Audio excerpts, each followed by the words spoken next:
Assalamualaikum warahmatullahi wabarakatuh.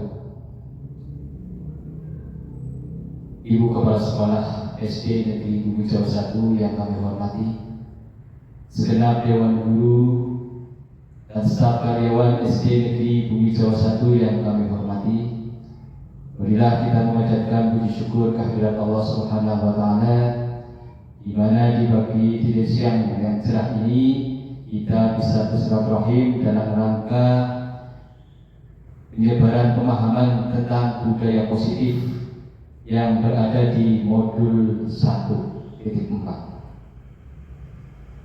Salawat serta salam semoga berlimpah kepada beliau Rasulullah SAW, dan semoga senantiasa kita mendapatkan syafaatnya fi dini wa dunya wal akhirat. Amin. Bapak Ibu yang kami hormati, kami akan mensosialisasikan tentang budaya positif yang berada di modul 1.4. Saya Abdul Aziz,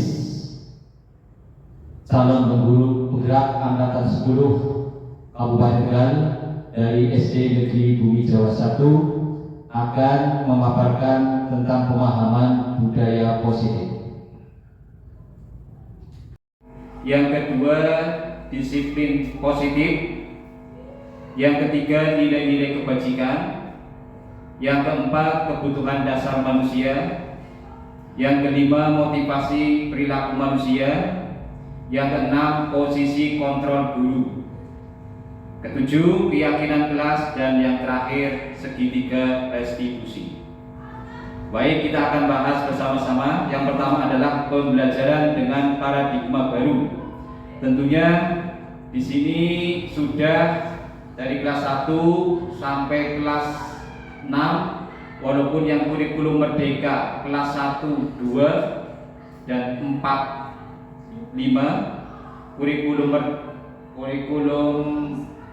13 kelas 3 dan kelas 6. Namun profil pelajar Pancasila sudah dilaksanakan bersama-sama. Pembelajaran dengan paradigma baru merupakan pembelajaran yang dirancang berdasarkan prinsip pembelajaran berdiferensiasi, sehingga para peserta didik belajar sesuai kebutuhan berdasarkan tahap perkembangan sesuai teori psikologi modern untuk mewujudkan profil belajar Pancasila. Yang perlu digarisbawahi adalah berdiferensiasi, yaitu pembelajaran sesuai kebutuhan peserta didik. Miskonsepsi tentang teori kontrol. Ini tentang ilusi guru mengontrol murid. Ilusi bahwa semua penguatan positif efektif dan bermanfaat. Ilusi bahwa kritik dan membuat rasa bersalah mampu menguatkan karakter. Serta ilusi bahwa orang dewasa berhak memaksa. Selanjutnya adalah disiplin positif. Disiplin berasal dari kata disiplina, yang artinya adalah belajar.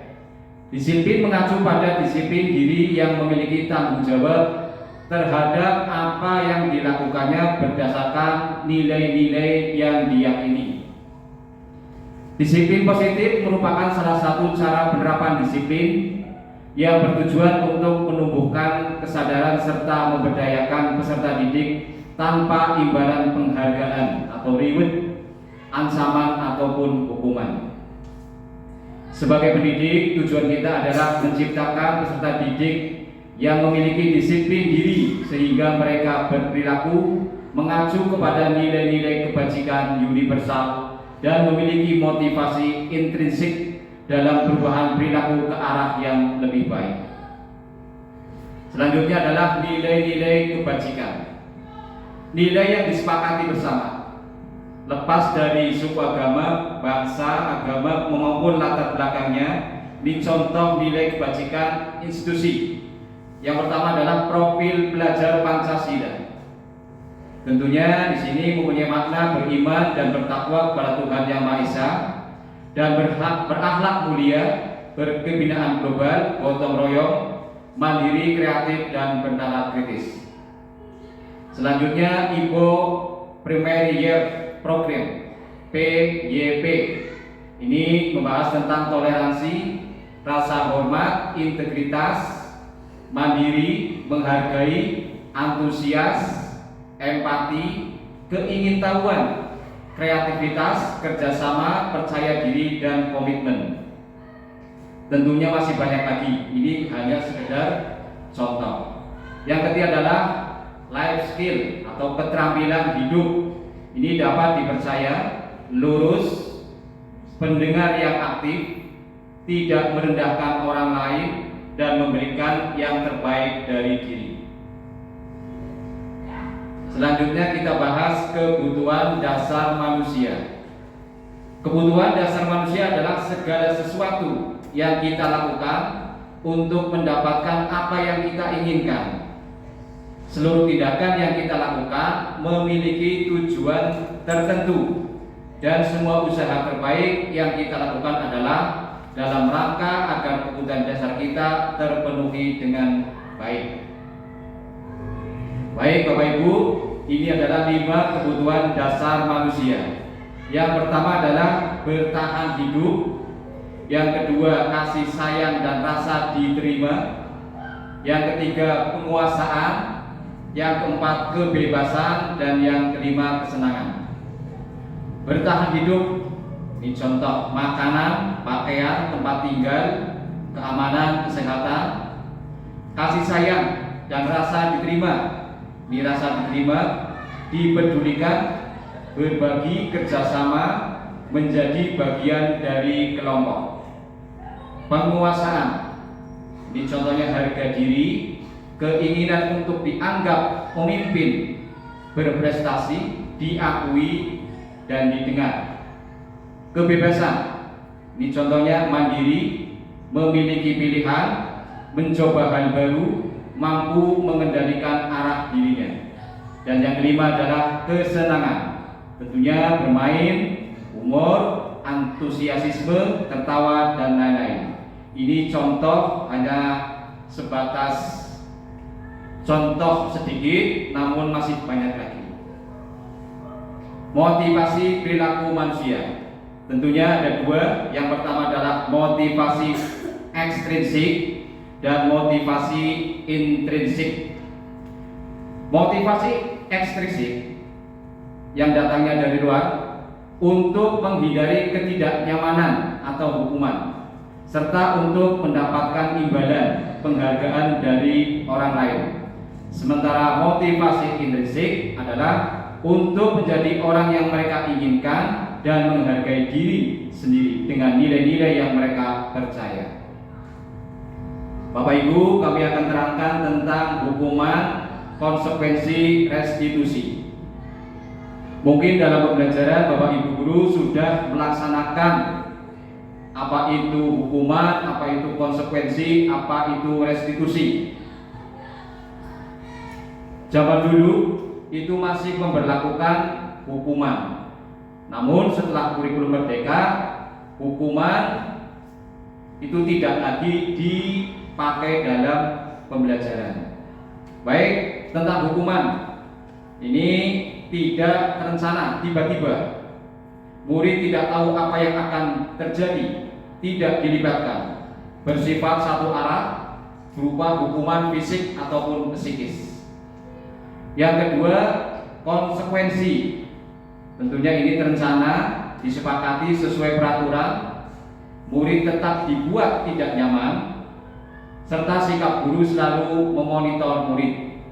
Sementara restitusi adalah proses menciptakan kondisi bagi murid untuk memperbaiki kesalahan, serta proses kolaboratif yang mengajarkan murid untuk mencari solusi sendiri. Kira-kira dari 3 kata ini, hukuman, konsekuensi, restitusi, kira-kira bagi Bapak sebagai atau Ibu sebagai pendidik yang paling nyaman mana Bapak Ibu? Yang paling nyaman? Restitusi. 5 posisi kontrol guru. Yang pertama adalah penghukum. Yang kedua, pembuat rasa bersalah. Yang ketiga, posisi kontrol guru sebagai teman. Yang keempat, posisi kontrol guru sebagai pemantau, dan yang kelima, posisi kontrol guru sebagai manajer. Contoh penerapan 5 posisi kontrol guru. Ini ada kasus. Kasusnya siswa tidak memakai atribut lengkap saat upacara bendera. Biasanya Pak Pitin urusannya. Yang pertama, kalau kita sebagai penghukum, maka siswa hormat pada bendera selama 1 jam. Ini merupakan penghukum. Kalau pembuat merasa bersalah, nah, ada kalimat, beberapa kali ibu bapak harus memberitahu kamu selalu saja mengecewakan ibu bapak. Ini adalah kalimat pembuat merasa bersalah. Kira-kira dengan penghukum ada bedanya apa tidak? Ada.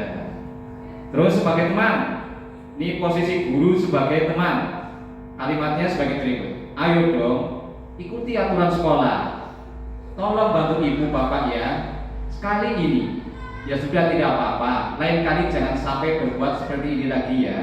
Ini adalah contoh dari guru posisi kontrol sebagai teman. Adapun posisi guru sebagai pemantau, kalimatnya seperti ini kira-kira. Kamu sudah melanggar peraturan sekolah. Kamu tahu konsekuensinya? Setelah upacara kamu beli atributnya ke koperasi dan jangan diulangi lagi. Ini adalah posisi guru sebagai pemantau. Dan yang kelima adalah posisi kontrol guru sebagai manajer. Ini ada pertanyaan, apakah kamu tahu kesalahanmu? Kira-kira bagaimana kamu memperbaiki kesalahanmu? Ini adalah kalimat untuk guru posisinya sebagai manajer. Bapak Ibu yang kami hormati, posisi kontrol apakah aku? Nah, coba Bapak Ibu guru tebak, apakah ini hukuman? Apakah ini membuat merasa bersalah? Apa ini posisi kontrol guru sebagai teman? Apa sebagai pemantau? Atau sebagai manajer? Kira-kira saya kecewa sekali dengan kamu. Kira-kira apa Bapak Ibu? Saya kecewa sekali dengan kamu. Kira-kira apa? Membuat rasa bersalah. Ada lagi, kamu tidak pernah benar melakukannya. Kira-kira posisi kontrol sebagai guru ini menghukumkah, temankah, atau manajerkah? Sebagai kamu tidak pernah benar melakukannya. Ini sebagai apa? Masih membuat rasa bersalah. Lanjut. Apa rencanamu untuk menyelesaikan masalah ini? Sebagai ayolah, lakukan demi Bapak Ibu ya. Sebagai ya, tepuk tangan buat kita semua. Maka Bapak Ibu yang kami hormati, ada satu lagi. Kamu tidak pernah mendapat nilai jika tidak mengerjakan tugas. Hukuman. Ya, betul. Kamu tidak pernah mendapat nilai jika tidak mengerjakan tugas. Adalah pemantau. Nah, Bapak Ibu yang kami hormati, mari ke sesi berikutnya tentang keyakinan kelas. Bapak Ibu sudah membuat keyakinan kelas di kelas masing-masing atau baru kesepakatan kelas? Baru kesepakatan kelas. Mengapa keyakinan kelas? Mengapa bukan peraturan kelas? Mari kita bahas bersama. Pembentukan keyakinan kelas bersifat abstrak, berupa pernyataan universal, dibuat dalam pernyataan positif, sedikit saja agar mudah diingat. Jadi kalimatnya itu nggak panjang-panjang, jadi nggak ribet, sedikit saja tapi mudah diingat, sesuai dengan kondisi kelas dan sekolah sehingga mudah diterapkan. Semua warga sekolah, warga kelas dilibatkan saat membuat keyakinan kelas. Warga sekolah, warga kelas. Kalau warga kelas berarti Bapak Ibu guru dan murid. Kalau warga sekolah berarti semua yang ada di sekolah. Contohnya ini, biasanya keyakinan kelas kita buat kertas kecil, namanya apa ini? Iya, terus ditempel. Mungkin Bapak Ibu sudah membuat, tapi biasanya kesepakatan kelas gitu. Lanjut ke segitiga restitusi. Segitiga restitusi suatu proses dialog yang dijalankan oleh guru agar dapat menghasilkan murid yang mandiri dan bertanggung jawab. Tadi kan Bapak Ibu sudah ditawarkan ada hukuman, terus apa lagi? Pembuat. Ada 3 tadi apa? Konsekuensi, terus restitusi. Ini kayaknya yang paling nyaman ini. Segitiga, berarti ada 3. Ini segitiganya. Yang pertama adalah validasi tindakan yang salah. Yang kedua, menstabilkan identitas. Dan yang ketiga, menanyakan keyakinan kelas. Sekarang menstabilkan identitas. Berdasarkan prinsip membuat kesalahan adalah bagian dari proses pembelajaran. Contoh kalimatnya begini: berbuat salah itu wajar. Tidak ada manusia yang sempurna. Bapak juga pernah melakukan itu. Ibu bapak tidak mau mencari siapa yang salah, tapi ibu bapak ingin mencari solusi dari permasalahan ini. Kamu berhak merasa begitu. Jadi ini tidak ada seolah-olah tidak menyalahkan murid, ya. Jadi sesuatu itu hal yang wajar. Validasi tindakan yang salah. Berdasarkan prinsip setiap perilaku berupaya memenuhi suatu kebutuhan tertentu. Kalimatnya, kamu pasti punya alasan mengapa melakukan hal itu. Padahal kamu bisa melakukan yang lebih buruk dari ini ya. Kamu patut bangga karena telah melindungi sesuatu yang penting buatmu. Kamu melakukannya karena mempertahankan sesuatu yang penting bagimu. Ini merupakan validasi tindakan yang salah. Dan yang terakhir adalah menanyakan keyakinan. Berdasarkan prinsip teori kontrol bahwa pada dasarnya kita termotivasi secara intrinsik. Contoh kalimatnya, apa keyakinan kelas kita? Nilai-nilai apa yang telah disepakati bersama? Seperti apa gambaran sebuah kelas yang ideal menurut kamu? Kamu ingin menjadi orang yang seperti apa? Ini adalah kalimat contoh menanyakan keyakinan. Sebagai penutup, dalam penerapan program disiplin positif, ini hendaknya guru memiliki standar kepribadian profesional dan sosial yang baik, di mana guru mampu merefleksikan dirinya dalam posisi kontrol saat ini. Bagaimana perjalanan dirinya sebagai among ataupun manajer yang menuntun murid-muridnya menjadi insan yang mandiri, merdeka, dan bertanggung jawab. Baik Bapak Ibu, ini ada video. Kita saksikan bersama.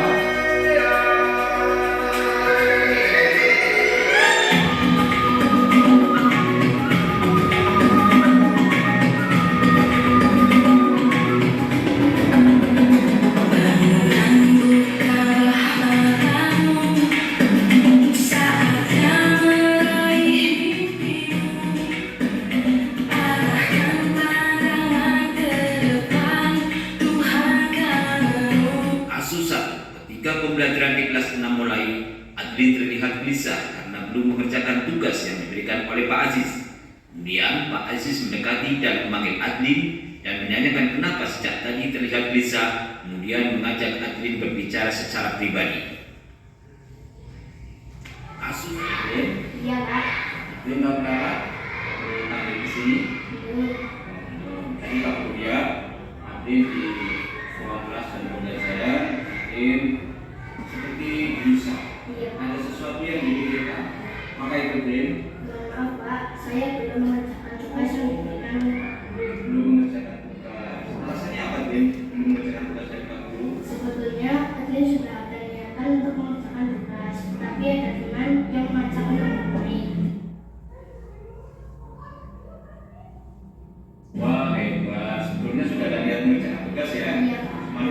temannya ajak bermain, akhirnya Adli terbawa main. Oke, menurut Adli nih ada solusi nggak kira-kira supaya tugas dari Pak Guru bisa dikerjakan dengan baik, terus bisa dikerjakan juga dengan tepat? Ada sinyal. Tes. Matikan.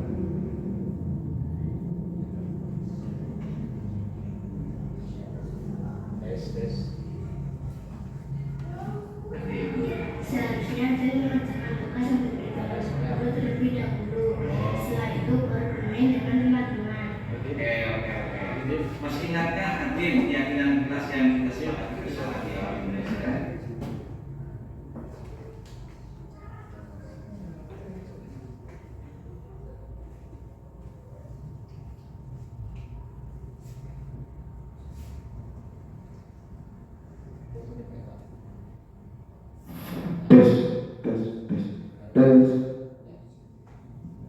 Ya, terima kasih.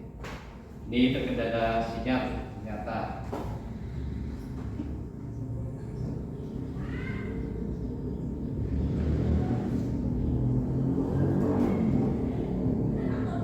Ini adalah contoh segitiga restitusi menurut pengalaman saya kemarin waktu mengajar di kelas 6 pasca ujian.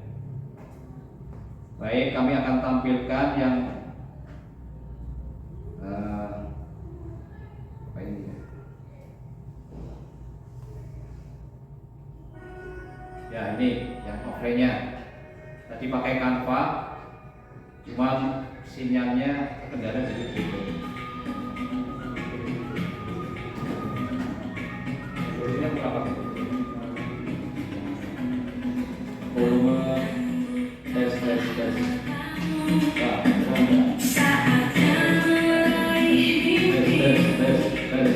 tes.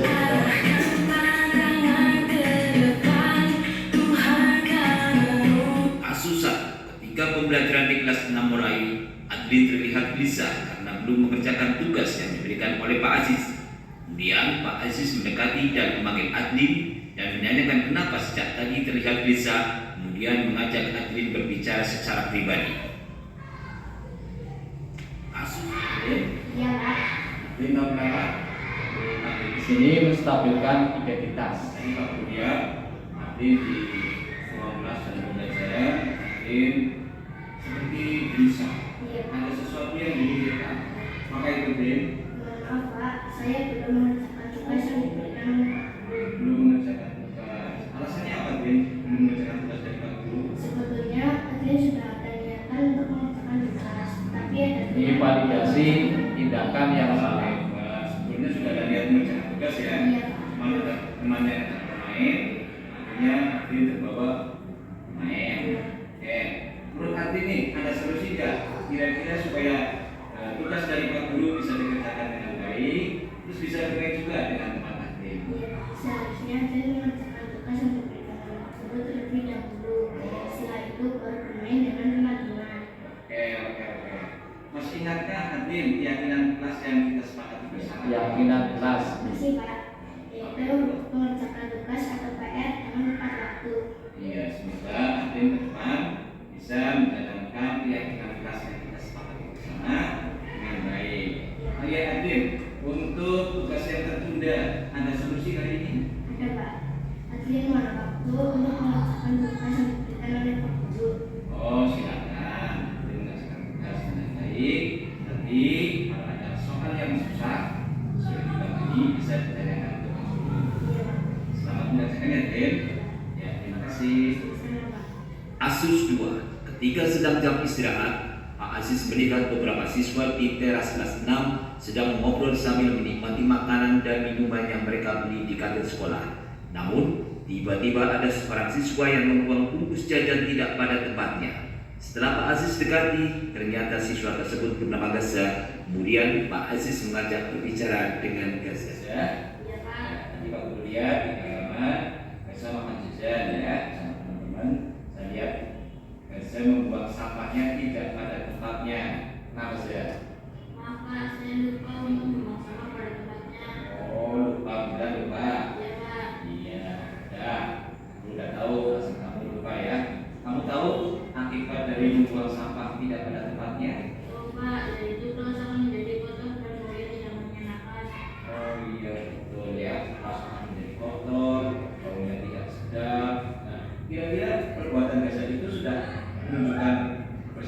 belum? Belum, Pak. Belum, ya. Masih ingatkah kamu keyakinan kelas yang kita sepakati bersama?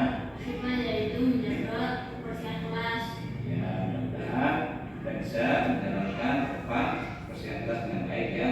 Nah, menurut Gaza ada solusi nggak untuk menjaga lingkungan kelas kita? Karena apa yaitu sehabis makan jajan buang sampah pada tempatnya agar kelas tetap bersih. Iya, ya, aku senang ya, karena Gaza sudah menemukan solusinya. Ya, ke depan kita bisa menjaga kebersihan bersama. Terima kasih ya. Sama-sama. Tanggapan saya mengenai praktek segitiga restitusi. Yang pertama, menurut saya praktek segitiga restitusi dapat memberikan kesadaran dari dalam diri untuk berperilaku baik atas kesadaran sendiri. Yang kedua, praktek segitiga restitusi dapat menguatkan karakter siswa. Terima kasih.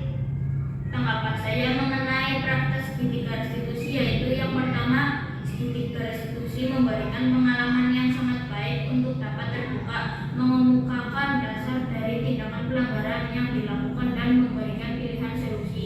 Yang kedua, segitiga restitusi dapat menjadi solusi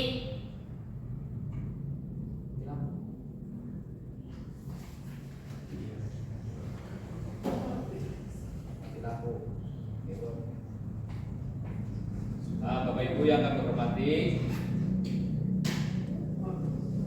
kemudian paparan tentang disiplin positif. Tadi ada contoh video kecil tentang segitiga restitusi. Bapak Ibu yang kami hormati, untuk session sharing barangkali ada yang mau bertanya, silakan. Oh, silakan Pak Pur. Terima kasih Pak Aziz, tadi sudah dijelaskan bagaimana tentang hukuman, kemudian bagaimana konsekuensi dan restitusi. Mohon dijelaskan perbedaan yang mendasar antara hukuman, konsekuensi dan restitusi sehingga kita dapat mengimplementasikan dalam kegiatan pembelajaran anak-anak kita dapat terapkan tidak keliru Pak. Terima kasih Bapak. Ya, terima kasih atas pertanyaan dari Pak Bumindarto. Ini tentang perbedaan hukuman, konsekuen, dan restitusi. Oke, secara identitas dulu. Secara identitas bahwa hukuman itu adalah produk yang gagal. Hukuman adalah produk gagal. Secara identitas, konsekuensi ataupun restitusi itu adalah sukses. Itu yang paling mendasar. Adapun perbedaan lainnya masih banyak sekali. Mungkin hukuman itu sesuatu yang menyakitkan.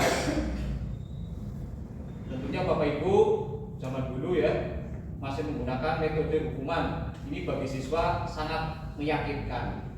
Sementara konsekuensi itu sesuatu yang harus terjadi, memang konsekuensi. Sementara restitusi itu adalah merupakan pilihan. Jadi restitusi itu tidak menyakitkan bagi peserta didik. Selain itu juga hukuman itu anak itu merasa tidak nyaman.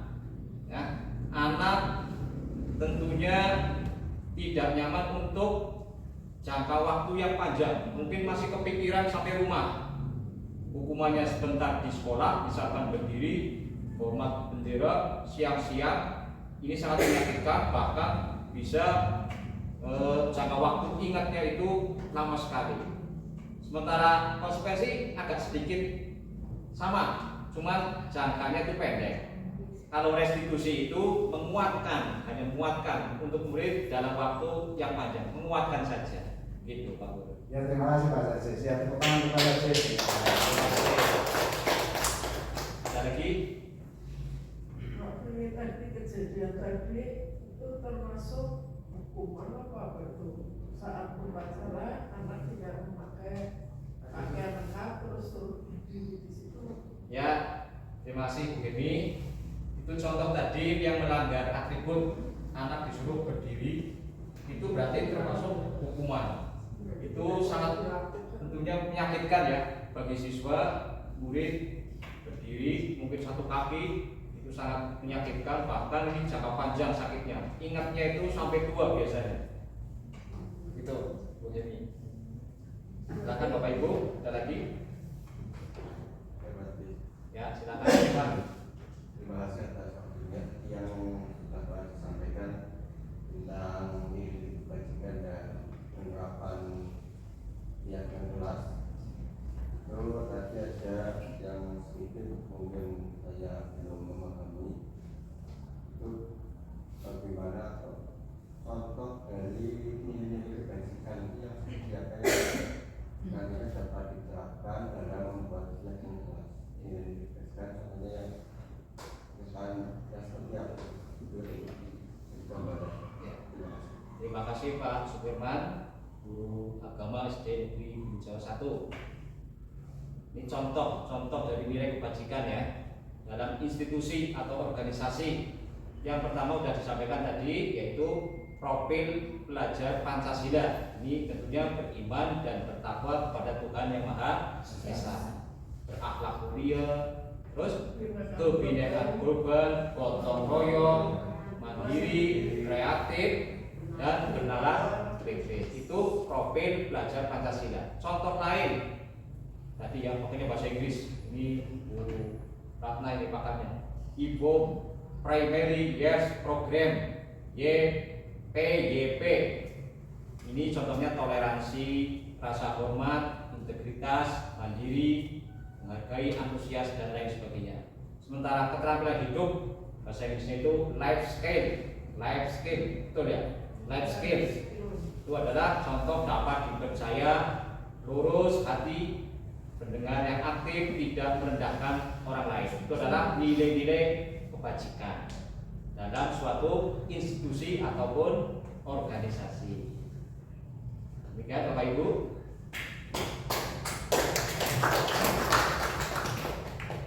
Kalau ada pertanyaan, bisa kita akhiri pertemuan hari ini. Ya, Bapak Ibu yang kami hormati, demikian pemaparan dari kami. Kami juga masih perlu masukan, perlu bimbingan daripada senior-senior yang ada di SD Negeri Bumi Jawa 1. Harapan kami semoga SD Bumi Jawa 1 bisa melaksanakan budaya positif. Demikian, kurang lebih mohon maaf. Kami akhiri. Assalamualaikum warahmatullahi wabarakatuh. Waalaikumsalam warahmatullahi wabarakatuh.